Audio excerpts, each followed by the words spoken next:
mom recently showed me a game she used to play when she was younger, and I thought I would share with you guys. The name of the game is Flame, and it stands for friend, love, affection, marry, and enemy. Write down two names. I'm using my boyfriend and I as an example. Then cross out any letters you have in common. So that leaves me with 5 letters. So now I'm going to count to 5, starting with F, and cross out the letter I land on. 1, 2, 3, 4, 5. Keep doing this until you're left with 1 letter. 1, 2, 3, 4, 5.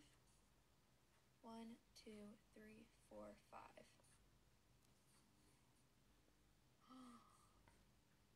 I got Mary! Нека да го пробваме. Първо, започваме като пишем думата flame, което на английски означава пламък.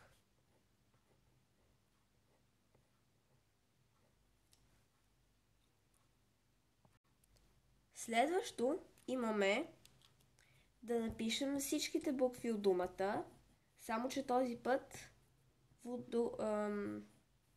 отвесно. Сега пишем равната.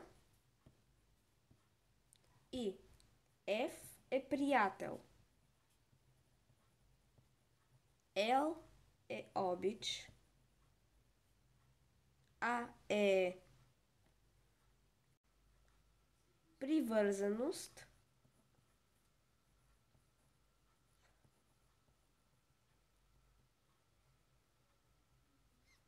М е сватба. И е враг. Сега трябва да напишем 2 имена. Аз ще напиша моето. Любомир. И на майка ми. Кристина. Сега трябва всички букви, които са и в двете имена, да ги зачеркнем. Име И, Р. И сега броим буквите, които са останали. И те са 10. Сега броим до 10 на това flame. 1, 2, 3, 4, 5, 6, 7, 8, 9, 10. Значи, щом 10 е тук, зачеркваме Е. 1, 2, 3, 4, 5, 6, 7, 8, 9, 10. 1, 2, 3, 4, 5, 6, 7, 8, 9, 10.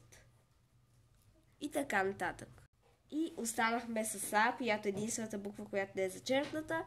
Привързаност! Вярно е!